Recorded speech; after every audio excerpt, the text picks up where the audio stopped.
mereka mengetahui ada orang-orang mereka diajak untuk bertahkim, berkembali, mengkaji, mempelajari Al-Quran. Fakaifa, maka bagaimana? Kaifa, bagaimana? Iza, apabila asobat musibah. Nah, musibah kata dasar. Asobat menimpa kepada mereka. Apa yang menimpa? Musibatun, musibah, timpaan. Musibah itu sesuatu apa saja yang menimpa pada diri seseorang yang tidak disukai. Sesuatu yang tidak disukai yang menimpa pada diri seseorang. Itu pada umumnya bencana, banjir, musibah. Tapi ada yang bentuknya musibah yang nampak lahiriahnya seperti menyenangkan. Musibah. Contoh jabatan itu seringkali menjadi musibah. Musibah. Jabatan seringkali menjadi musibah. Seperti contoh ibu-ibu umpama, bagaimana ibu-ibu dikasih kaya, banyak mobil, setelah itu disuruh hidup di penjara, kumpul dengan orang-orang yang seperti itu. Mau nggak ibu-ibu? Ibu tentu kipat-kipat. Ternyata kesenangan kedudukan itu musibah juga, akhirnya seperti Ratu Atut itu kan, penuh dan menyenangkan. Padahal sampai hari ini beliau belum bisa menyesuaikan hidup di penjara. Ya maklumlah, biasanya bersolek, makan semuanya di. Lalu di penjara suruh bersih kamar mandi sendiri, WC sendiri. Fakaifa idza asabat, maka bagaimana jika menimpa musibatun bima qaddamat, dengan apa maksud sebab apa? Qaddamat, melakukan. Siapa yang melakukan? Aidihim, tangan-tangan mereka. Padahal qaddama itu asalnya mendahulukan. Qaddama, mendahulukan. Tapi yang dimaksud qaddama, mendahulukan itu melakukan. Siapa yang melakukan? Aidihim, tangan-tangan mereka. Nah, ini kalau sudah diterjemah, disederhanakan bahasa menjadi bima qaddamat aidihim, sebab perbuatan tangan mereka. Jadi bagaimana jika mereka itu ditimpa musibah akibat karena perbuatan mereka? Itu lebih singkat, lebih jelas.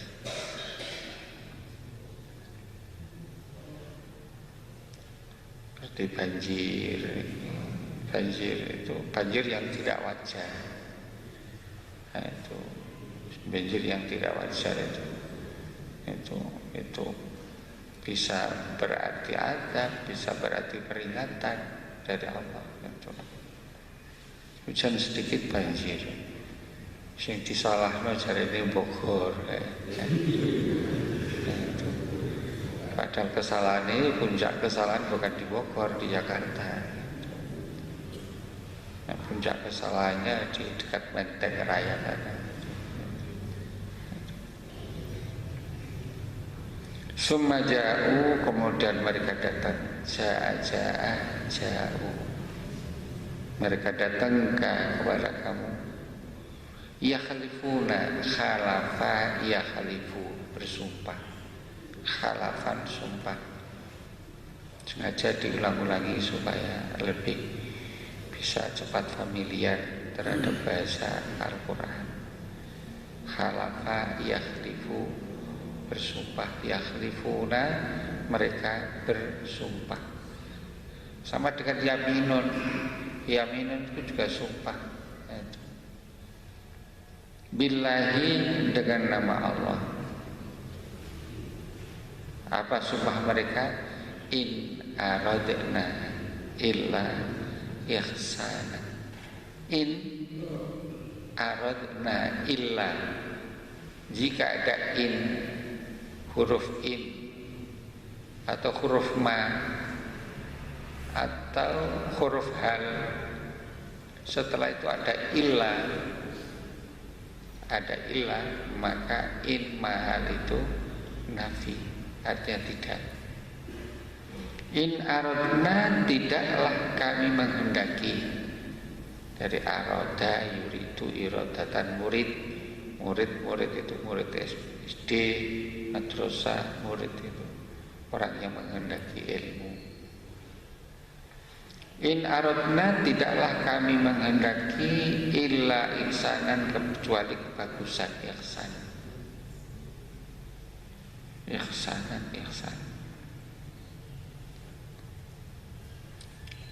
Ihsan sudah. Jadi setiap kita mendengar kalimat ihsan, itu artinya melakukan sebuah kebaikan dengan penuh kesadaran bahwa dia sedang dilihat, diperhatikan oleh Allah. Itu pada asalnya, tapi kan ini kemudian disalahgunakan oleh orang. Sok ihsan padahal bukan yang mereka lakukan. Tidaklah kami menghendaki illa ihsanan, kecuali ihsan, bagusan, wa taufiqan, taufik.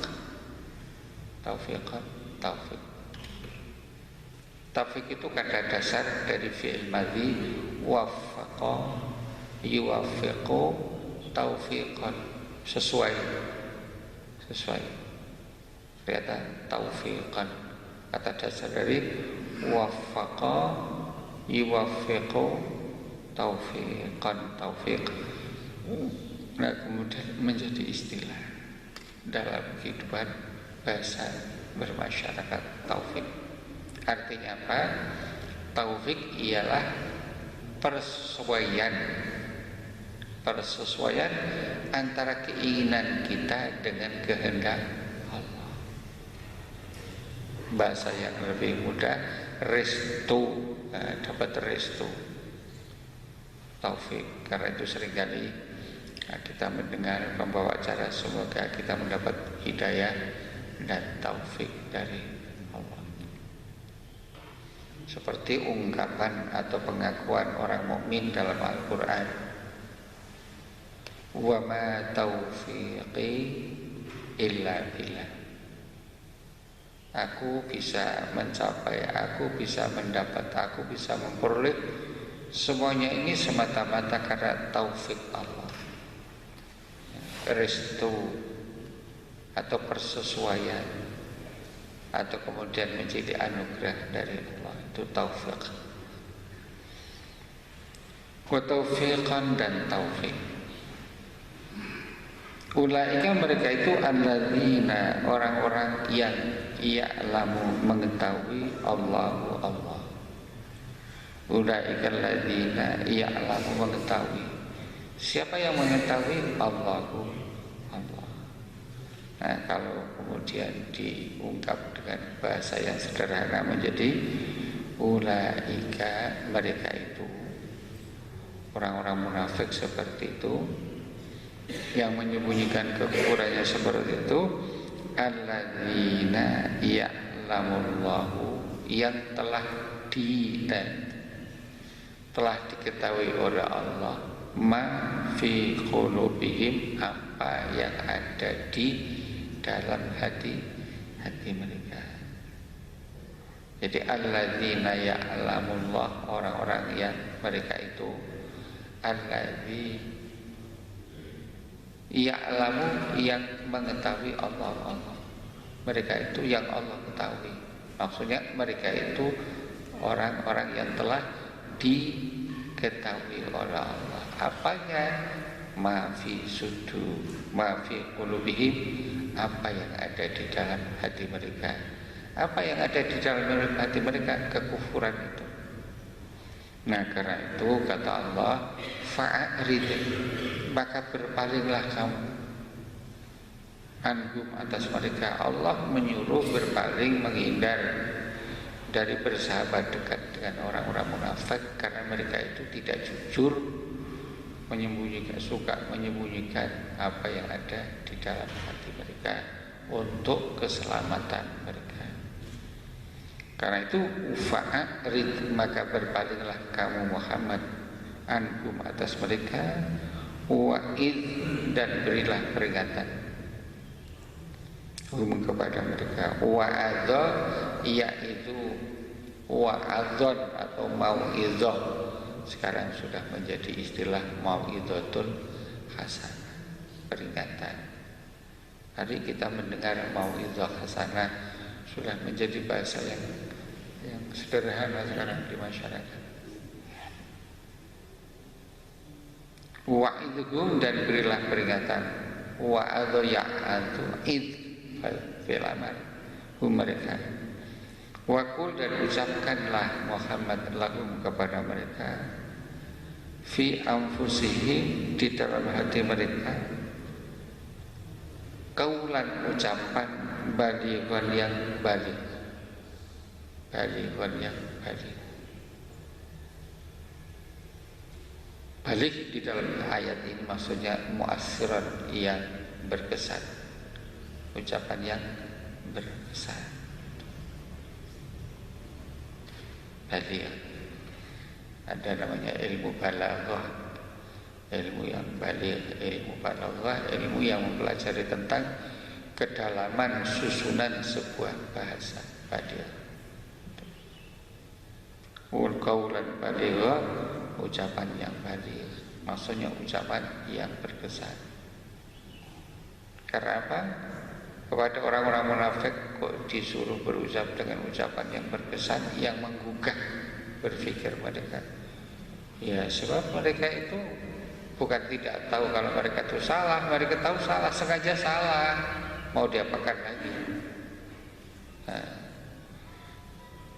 oleh karena itu di ayat yang lain lagi, kalau kamu sudah tidak bisa bertemu dengan keinginanmu dengan keinginan orang kafir, orang munafik, wahjurhum hajran jamila, maka tinggalkan mereka itu dengan cara yang baik, cara yang membuat mereka itu berpikir. Itu contoh saja, ya. Contoh saja. Seringkali seorang ibu itu nggak mau kalah ayal-ayalan sama anaknya kan. Cara ibunya tak gelombol masa kau kalah. Ayal-ayalan. Jadi sing bener gini lho, ora sing bener ku ngene. Ibunya bukan tidak tahu, tapi karena gengsi nggak mau kalah. Orang kalau sudah seperti itu mau diapakan? Nah dalam kondisi seperti itu, kalau anaknya itu arif, ya sudahlah Bu. Tapi kan kejujuran itu lebih baik, keterus terangan itu lebih baik pada akhirnya, kan kita akhirnya.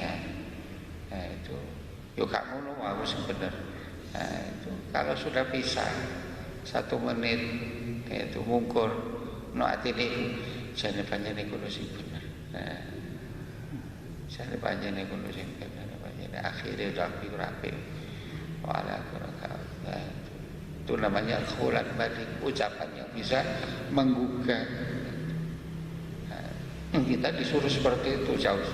Jadi kalau ayat-ayalan itu nggak usah kemudian diteruskan itu ayat-ayalan. Ya banyak saling kedua-duanya saling gengsi. Banyak manusia itu seringkali menjual gengsi terlalu mahal, sampai dijual dengan harga neraka. Orang kafir, orang munafik, orang Kristen, orang Yahudi, itu bukan karena mereka tidak tahu salah, tahu karena gengsi, harga diri. Itu kata Allah dalam Al-Quran. Itu kata Allah dalam Al-Quran, mereka itu hanya karena itu saja, gengsi, harga diri. Kembali ayat yang kita terangkan tadi, Sudah banyak kata-kata, banyak yang mengulang-ulang, ada sedikit, hampir tidak ada yang baru, yang banyak mengulang-ulang aja, ya. Dan membuat bahasa itu menjadi perasaan. Bahasa itu perasaan, jadi bahasa itu perasaan. Itu karena itu nada iramanya saja bisa dirasakan, termasuk ayat Al-Quran ini, apalagi kita artikan kata per kata, itu bisa dipahami, bisa mudah diserap. Contoh saja, karena kita mendengarkan nyanyian India, mandok-mandok itu kan bukan nggak ngerti, karena iramanya itu saja mandok-mandok ya, itu nyanyi pop bahasa Inggris gidrang-gidrang, itu bukan karena ngerti, bukan karena irama gidrang-gidrangnya itu aja. Jadi bahasa itu perasaan, nada iramanya bisa dirasa. Nah apalagi Al-Quran yang memang disusun Allah dengan bahasa yang sederhana, yang singkat, yang mudah difahami. Tetapi sekalipun demikian perlu mosokulino, lancar kaji, karena diulang raminya pasar, karena dipijak, lama-lama nanti akan menjadi familiar biasa. Kesimpulan dari ayat yang kita baca tadi satu,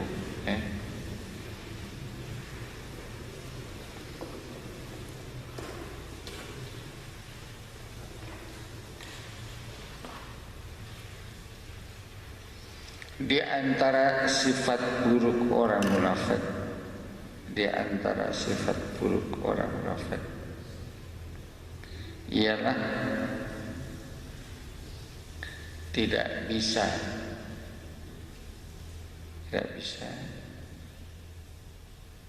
meninggalkan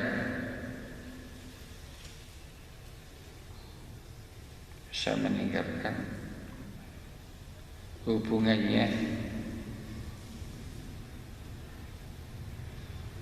dengan mereka yang sama-sama munafik,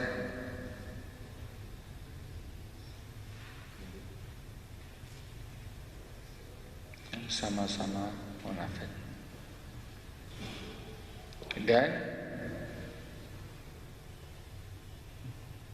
ketua mereka.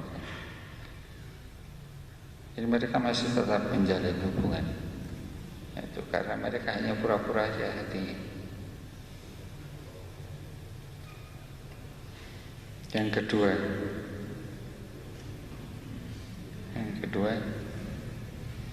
setiap kejahatan yang dilakukan manusia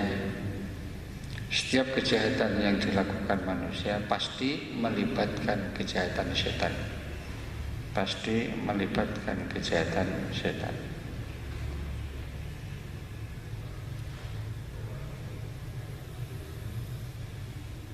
Sampai pendeta Ashraf juga sama.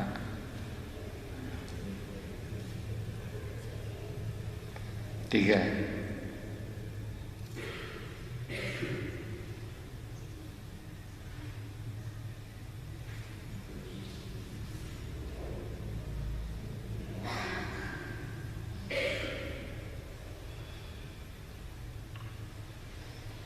orang munafik tetap terus berusaha.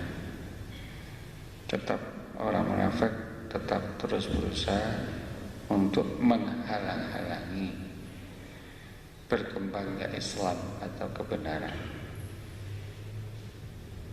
Tetap berusaha menghalang-halangi kebenaran Islam.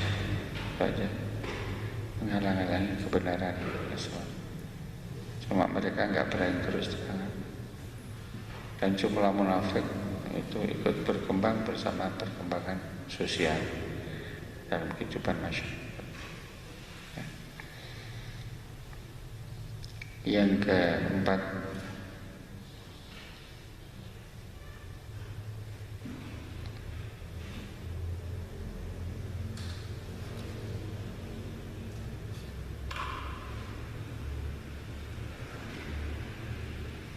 kita diperintah untuk bersikap berlaku bersikap dalam masyarakat bijaksana, penuh bijaksana. Ya. Jadi jangan suka mempertautkan emosi.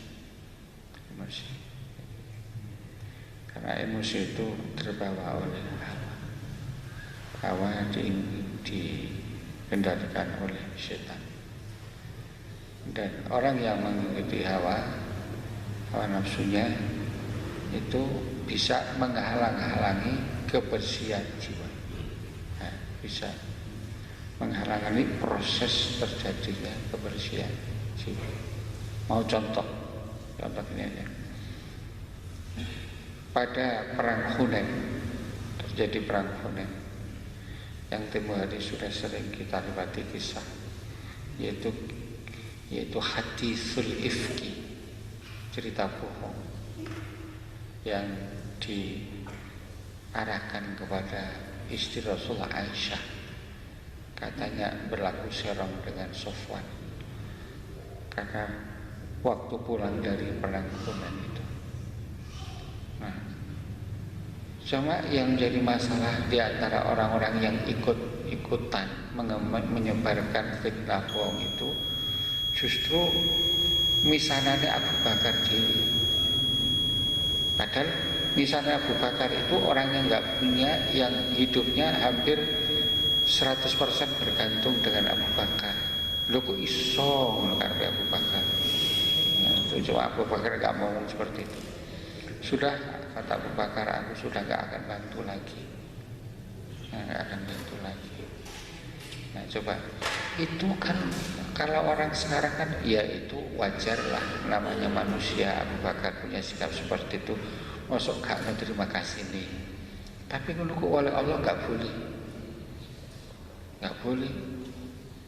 Lalu turunlah ayat Al-Quran itu, jadi balillahu yuzakki man yasha, gak boleh itu. Lalu setelah turun ayat itu, lalu Abu Bakar meneruskan bantuannya. Sebab ayat sesudahnya, kalau kamu ingin mendapatkan ampunan dari Allah. Jadi emosi hawa itu ikut bisa menghalang-halangi proses terjadinya tazkiyatun nafas, kebersihan jiwa. Sementara sampai di sini dulu. Subhanakallahumma bihamdika asyhadu an la ilaha illa anta astaghfiruka wa atubu ilaik. Assalamualaikum warahmatullahi wabarakatuh.